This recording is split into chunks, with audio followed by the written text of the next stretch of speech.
Thomas Green here with Ethical Marketing Service. On the episode today, we have Elena Perella. Elena, welcome. Thank you. It's a pleasure. Would you like to take a moment and tell the audience a bit about yourself and what you do? Yes, I'm a personal coach who helps high achievers who come from broken families to eliminate the pain that they inherited from their parents and previous generations so that they can thrive in all areas of their lives and live their lives serenely. Thank you for the introduction. I am really interested in the topic. I think it's a really fascinating conversation to have. And you may not have perhaps thought of it this way, but the way I interpreted what we're going to discuss, which is why we behave like we do, and uncovering the root causes of unhealthy behaviors, is a lot of people in, let's say, business world, achievement is, I think, an attempt to make up for, or perhaps, in order to feel loved or, feel worthy. Business success is an attempt to do that. And that's why I think this is an interesting topic. What are your thoughts on that premise? Yes, absolutely, I agree. Unhealthy behaviors, we develop them, but not because we choose to develop them. We are forced to do that. And we are forced by our family's toxic emotional inheritance to develop unhealthy behaviors. And these behaviors affect all areas of our lives, business too. So how would someone know whether they're doing something because they actually want to versus something that's been inherited and, let's say, is not necessarily a healthy behavior? Well, you know it because it stops you from thriving. If you do manage to thrive, you don't enjoy the process. So these two things are signs that it's something inherited, toxic. So coming back to our example, if, say, for example, someone was using business as a way to feel worthy or feel loved, if they got that success and they actually didn't enjoy it, that would meet the criteria of perhaps an unhealthy behavior, and it's inherited from parents, maybe. Absolutely, because if you do that, if you do business to feel loved and accepted and recognized, then it means that you need something from the outside to fill in a gap, a void inside. And this void is about the lack of self-love. And we have a lack of self-love exclusively because we haven't received that from our parents, and because they never taught us how to love ourselves, what self-love means. And so we do business in order to achieve success, to be seen, to be heard, to be accepted, to be validated. And maybe we become very successful, but first we haven't enjoyed the process very much, because there is also the anxiety. You have to perform, to achieve it at any cost. And the real reason is because you want to feel loved. I think also I would add in something else, which is people want to be quite followed and popular on social media. Do you think that is also a similar analogy? Well, it depends, it doesn't necessarily mean that you are forced by a toxic element. It depends. You know it, whether it is whether the real reason, the root cause, is an inherited toxic emotional elements or not. Because there is nothing wrong to want to be famous and on social medias, in business, but what drives your behavior? Is it love, or is it a toxic element? Is it something that you inherited?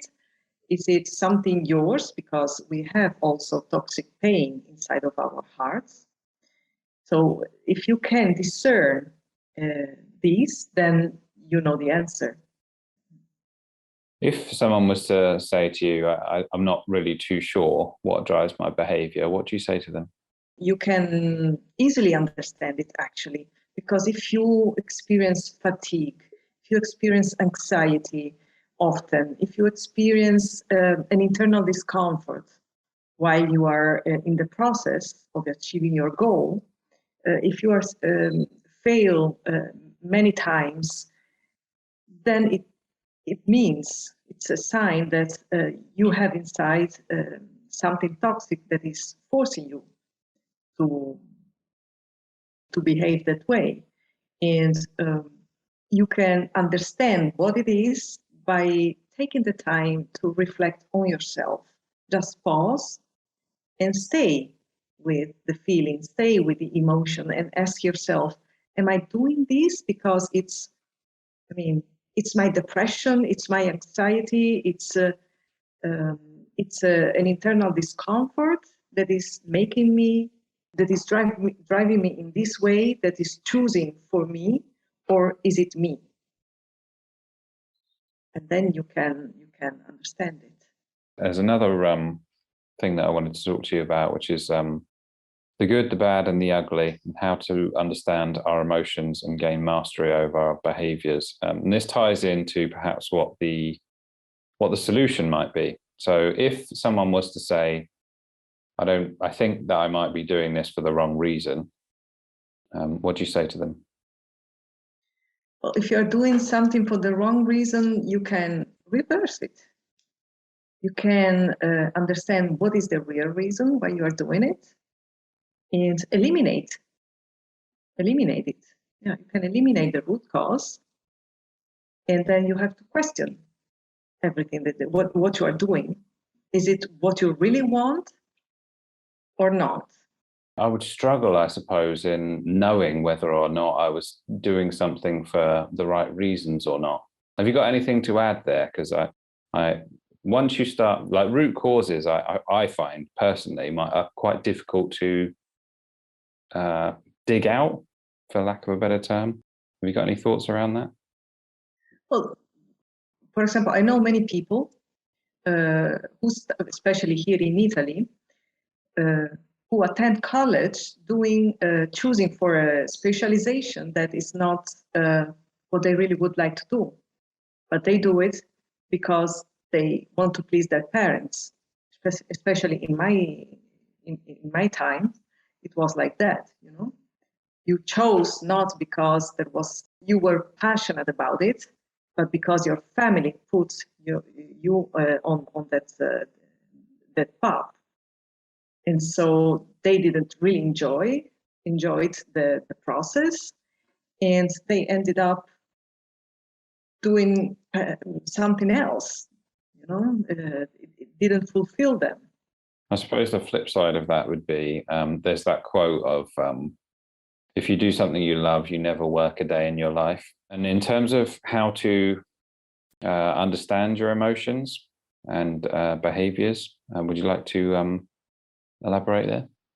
It's again about pausing and reflecting. Often we try to escape our emotions and feelings. And I'm talking about the feelings that make us feel bad. We don't want to get in contact with them because we are scared and we don't know how to manage them. But in this way, we only postpone what can be a disaster, because these emotions and feelings drive our behaviors. They make us experience toxic relationships, for example. There are many people who are married with a partner who they don't love. And they have children. So these children are born out of a marriage that is not based on love. And then things go wrong when you marry, for example, for these reasons. While if you stay with your emotions and feelings, then you ask yourself, okay, is this really the thing that I want? Is this really the person who I want to be with for my entire life? Why am I doing this? Am I repeating something that is already my family and that is not that fortunate, that is not fruitful? And then stay with those emotions and feelings and try to eliminate them. Let's say you have the scenario where I feel like I'm doing something for the right reason, like in my profession or my business, but I am procrastinating over a particular task. Have you got any thoughts around that topic? Yeah, if you procrastinate often and procrastination does not allow you to progress, then I'm afraid it might be toxic. And then you have to look in the relationship with your father, the relationship with your mother, and how things went when you were a child, because it's in there, the answer.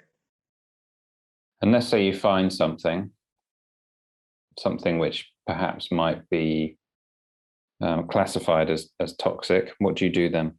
Next, you have to do something to eliminate it. Yeah. And it can be, what I can say is that when people get in contact with me and we have conversation, they begin to eliminate it, and it's almost spontaneously. Sometimes you can help yourself with meditation, breathing exercises. Unfortunately, those techniques work on the symptoms. So you really have to be willing to open your heart and let it go. Crying, for example, can help. Got another one I wanted to ask you about, and it's it's along the same lines, but it's what can you do to correct the effects that your parents' mistakes had on you? I suppose in this context, mistakes might be habits that you've picked up from them. Do you have any thoughts there? Yeah, I can give you examples out of my personal life, personal experience. I inherited the troubled relationship, the tendency to have a troubled relationship with food from my mother. And I inherited her fears, her lack of self-love and self-esteem, and I developed eating disorders. And my eating disorders were also fueled by my mother's poor parenting. What I did was I became aware of that, the root cause, because when my father died, I opened my eyes and I began to see things for what they really are. And so I understood that my eating disorders were caused by those toxic inherited elements and the poor parenting of my mother. And I began to eliminate all those toxic elements. I did a lot of self-reflection, observation. For example, I observed myself and I recognized many behaviors, many attitudes that weren't mine, they were my mother's. Like, for example, when there was a challenge, I would step back, like my mother. But because I was aware, I thought, don't step back, just go through that challenge. And I did it. And doing that way, I eliminated the toxic inherited elements. And I did this every day until my eating disorders faded away. I think the big thing that I wanted to highlight there was observing and questioning, because often people are like autopilot. They go around doing things, but they're not necessarily observing themselves. And I suppose when you pick up on something which might be a habit and questioning it, and then I suppose facing your fears. You mentioned fear, and that's a big one in the topic of business. Did you find you mentioned it and how you overcame that? Can you share that? By challenging it, for example, I had and still have dreams. And in that period, I had also the toxic fear inherited from both my parents. And I challenged it. Yeah. I had a dream. Okay, I thought, Elena, this is what you really want, and I could feel it. For example, attending college, that was my dream, and doing Latin American studies. I was passionate about it, but I had this toxic fear of failure that I inherited from my mother, and also toxic belief that I was a failure as a person because my parents made me believe that. So I thought, but yeah, on one hand I had my dream, and the other hand, those toxic elements. So I was determined to win. And I thought, okay, just go through those fears. And I did it. I went through those fears, and I eliminated them. And I had my master's eventually, you know. So, and I said, Congratulations. okay, yes, indeed. Yeah, and it was awesome because I proved myself that I could make it. Those toxic fear, couldn't stop me. Yeah. What are your thoughts on intuition? Intuition is fundamental, really. It's if you don't live listening to your intuition, then you are missing something, because your intuition is your internal GPS. You know? It prevents you from going through destructive experiences. It helps you to achieve your goals, to make the right decisions. But you really have to learn to listen to it and follow it. And I hear many people that say, yeah, I followed that voice inside, but the result was not what I wanted. Yeah. Which toxic elements do you have inside that kind of distracted you from the right path, from taking the right path?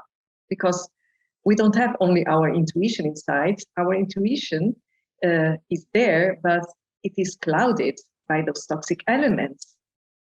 You know, for example, I was a victim of domestic violence. And from the very beginning that I met this guy, it was the first day, I remember as if it were yesterday. We were in the car, and suddenly I felt something, as it was like a hand writing inside of me, he is not for you. And when I felt or saw that, I mean, it was almost visible, I froze and I thought, what is it? And it was my intuition, of course, saying, okay, you are going to be burned. But I couldn't follow it. Why? Because I had toxic inherited elements that forced me to go through that experience. And because I was aware during that period, I also could identify all those toxic elements and eliminate them. But it cost me 10 and a half years of violence. I'm sorry you had to go through that. Yeah. I always find a good question to ask in these scenarios is, if someone is going through your experience right now, what advice do you give them? What do you tell them? It's good to understand that it's not your fault and it's not your choice. We really don't choose to uh, to hurt ourselves. We are forced by what the toxic elements that we inherit from our parents, and that are fueled by our parents' poor parenting and societal toxic conditions. So it's not our choice, it's not our fault. However, we have to take responsibility for that, you know, which means to respond in a constructive way. Because if we make the conscious choice to respond in a constructive way, then we can identify all those elements and eliminate them. And once you are free, they cannot come back. And only then you will be able to listen and follow your intuition. Would you say that you're able to follow your intuition now? Yes, absolutely. Any differences between how you act before and after you went through the process of observation? Before and after, yes, because now there are no discordant notes inside of me. No, now I know that it's purely my intuition that is talking to me, that is saying to me what I have to do. And this doesn't mean that I don't encounter problems, because I think that there will always be problems. But at least now I know through this internal guidance what the result can be, for example, if it is really the thing that I have to do or not. And I can also make the conscious choice if my intuition says, watch out, I can make the conscious choice to do it, because there might be something that I need from that experience, but it's a conscious choice. It's not anymore something that I am forced to.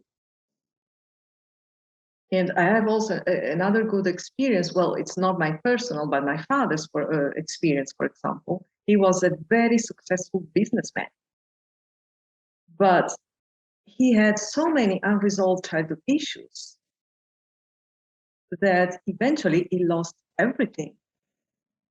He was, for example, a people pleaser. He was someone who was very stressed, not very well organized. He couldn't administrate very well his business.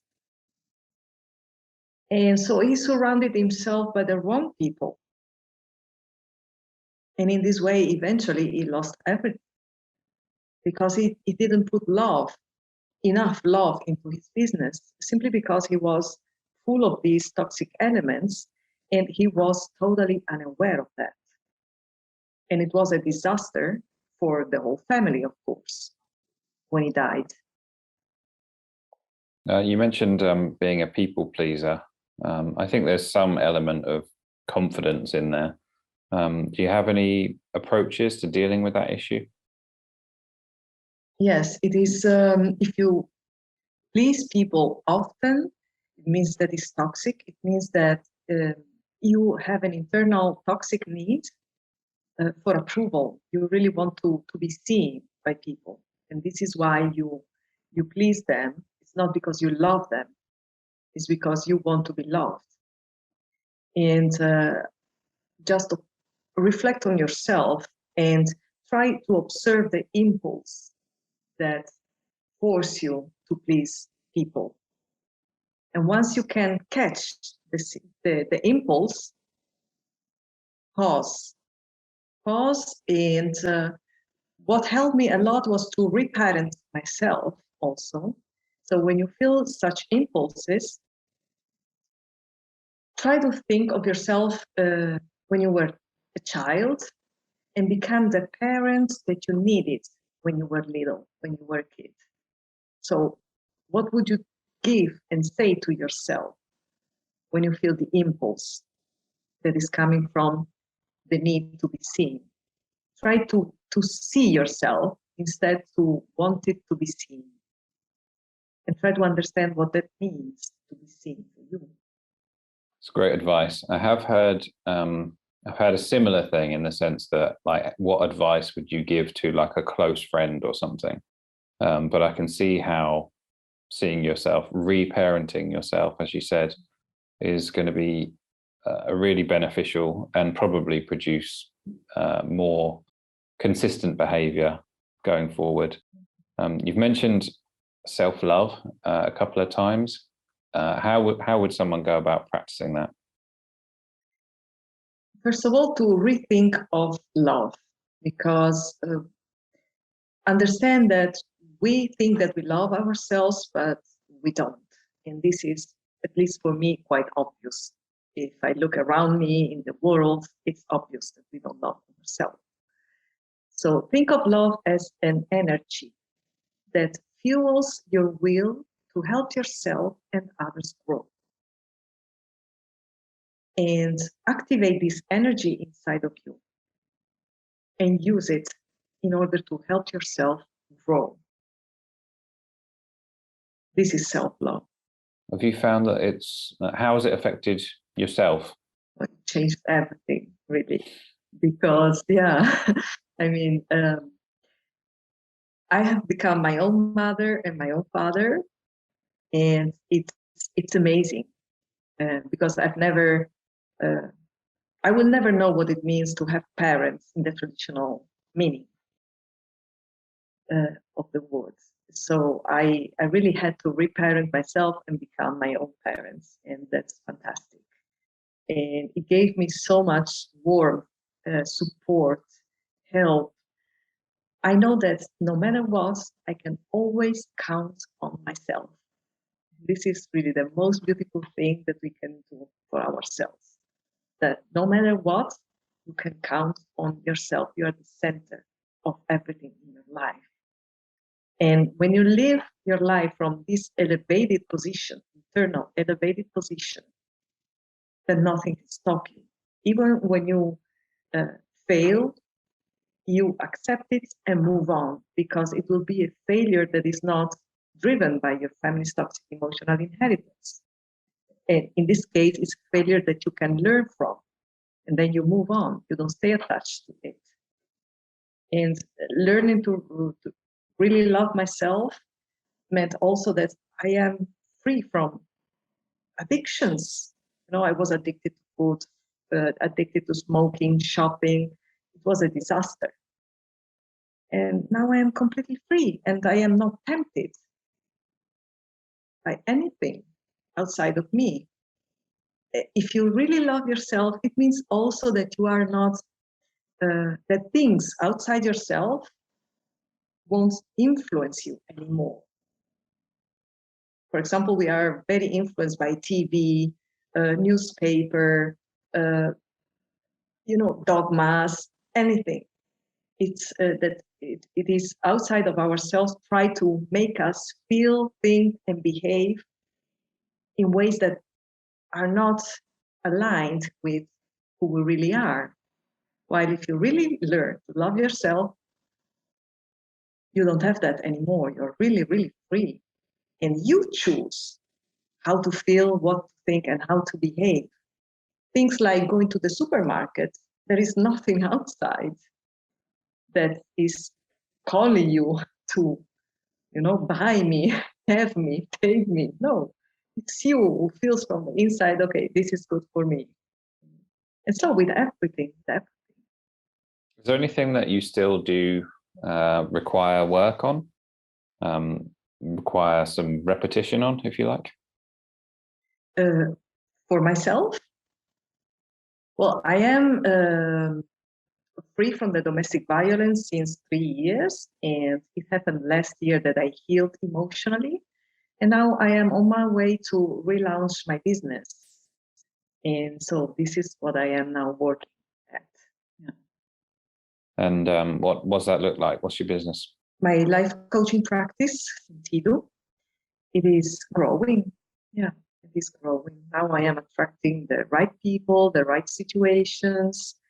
I have again the determination and the love that it was clouded by the violence that I was experiencing.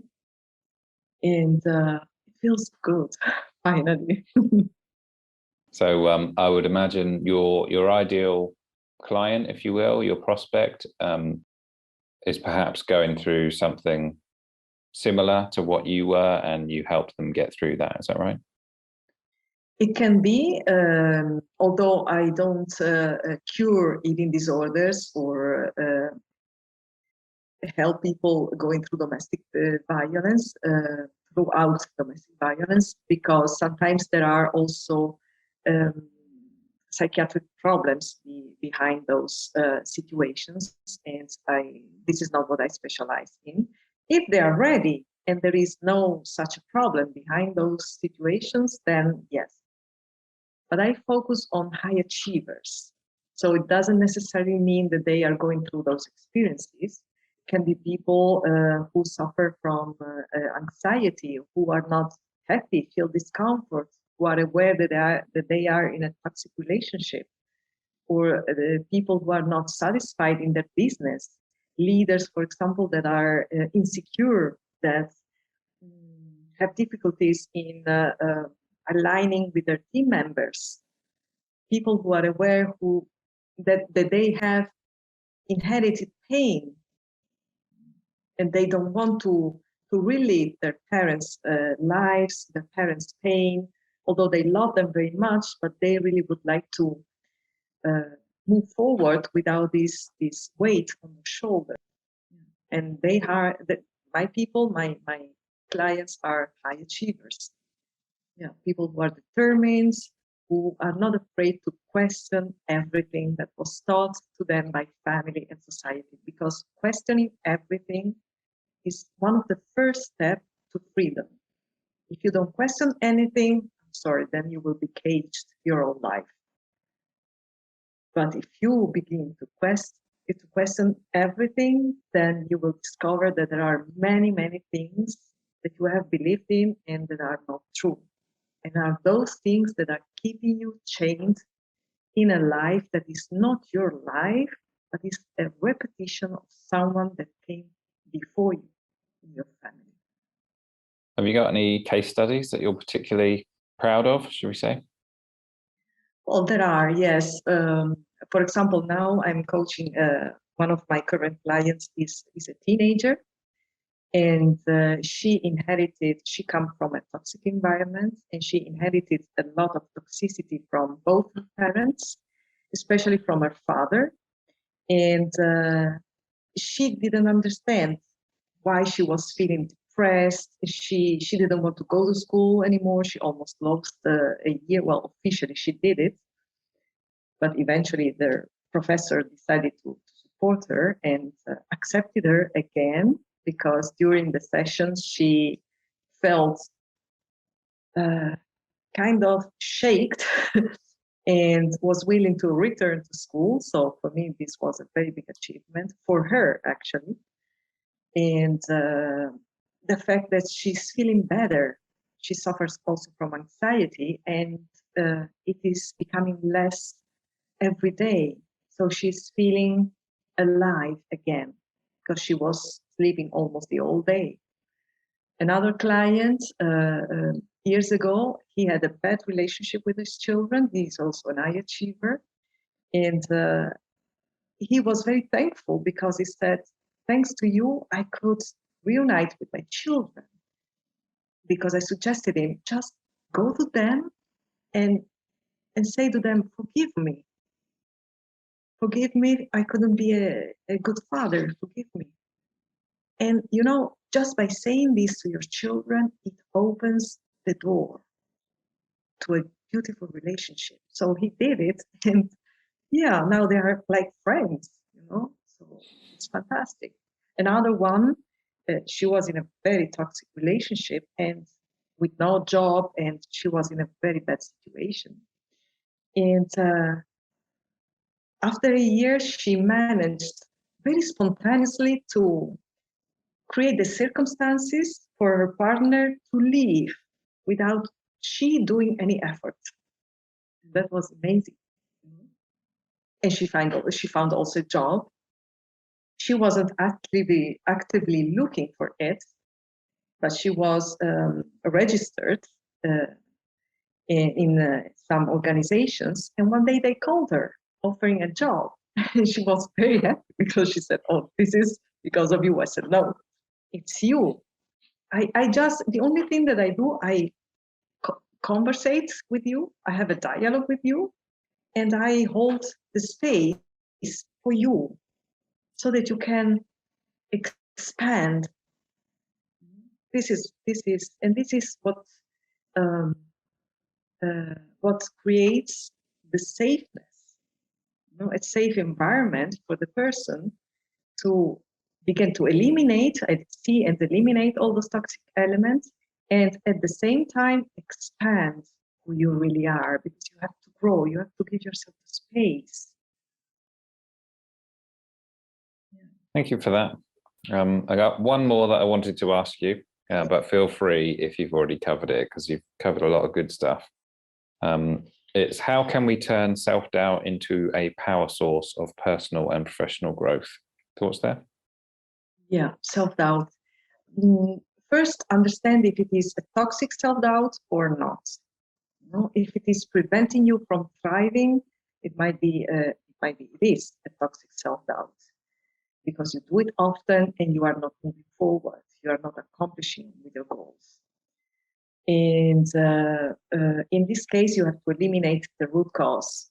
Again, look inside and try to understand where it comes from.